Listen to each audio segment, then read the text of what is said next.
actually have a question for you as far as vaccinating children and going back to school. Do you think with the vaccine being still experimental and for an emergency authorized use only, do you think it's wise to give it to children 15 and under? I don't. Appreciate the question. Last time I checked, we have over 250,000 plus people in Whatcom County. And I think it was a couple weeks ago, so this isn't current information. But we've had, I believe, less than 90 people that have died from COVID. And you could make the case that a majority of those have been individuals that are elderly with underlying conditions and other medical problems. So COVID is serious. It does affect certain people. But to get back to your question, I don't feel that it's wise to vaccinate children because, again, last time I checked, and it's been a couple weeks, I failed to check it before I came here. But there wasn't anybody in Whatcom County that has died under the age of 40. Right. And so when you look at that statistic, I would ask, why would you use this vaccine and force kids to have it or even to get it when they aren't at risk of, dying from this or even being hospitalized? Their immune systems are able to fight the coronavirus if they get it. And I think there's a lot of doctors that feel the same way, but their voices aren't being heard based on, I feel, an agenda that's being pushed. Right. And so yeah, I would say I would not, and I'm not going to advocate that my kids get it. Right. So we're going to be one of those people that say it's just too risky. And again, I say that, and we have statistics and facts that show that children are not at risk, like the elderly population that... Right, that's the science. Yep, that's the science. That's the science. People love to point to science. I love science. Let's look at the facts.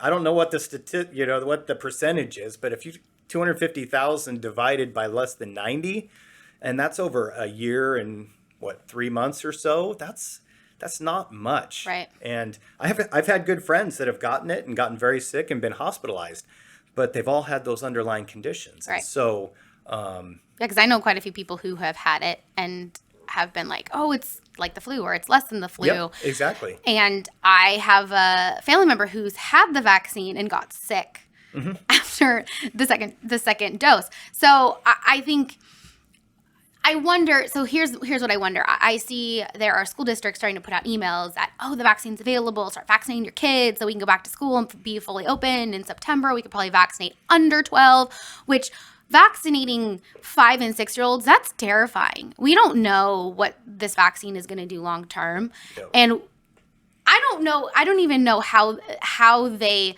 I mean, I guess they have to do trials, and I don't know who's like, hey, I volunteered to have my 5-year-old be tested on this.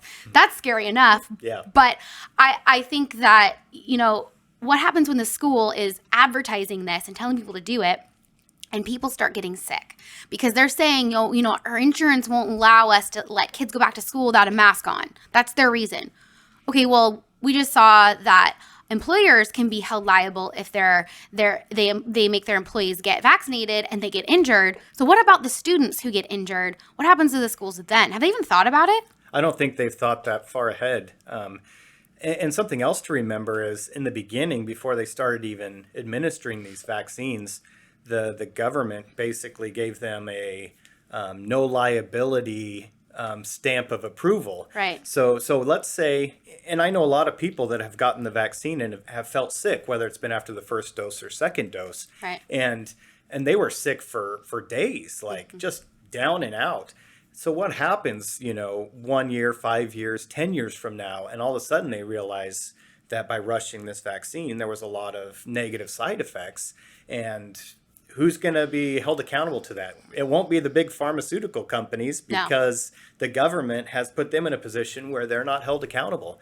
And anytime you give somebody a stamp of approval and say you're not liable for anything that happens, that should have been a red flag for all of us, because being a business owner, I know that there's consequences. I need to do a good job. And if I just do whatever I want to do with no consequences, then where's the accountability? And Right. so that's another concern I have. Right. And I just actually last night watched a documentary about Big Pharma and opiates.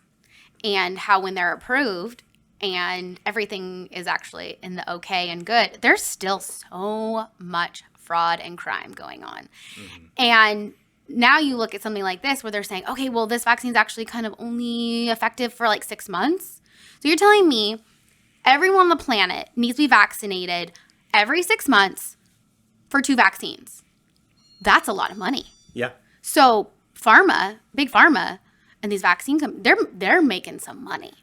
So I wonder, big money. So I wonder, maybe that's why there's so much advertising. I don't know. It's a question. It's a question. And I just want to say that 10, 15, maybe not even take that long, like 5 years down the road, there might be a documentary about why such a big push. Yeah. And, and it bothers me that the CDC seems to be Fauci's advertising agency, mm-hmm. and things can flip on a dime. I mean, one day we're double, triple, quadruple masking, and the next, you can take that thing off if you've been vaccinated. Yeah. So, I think it's getting to be a bit crazy and not necessarily following science, but maybe a little bit more political science.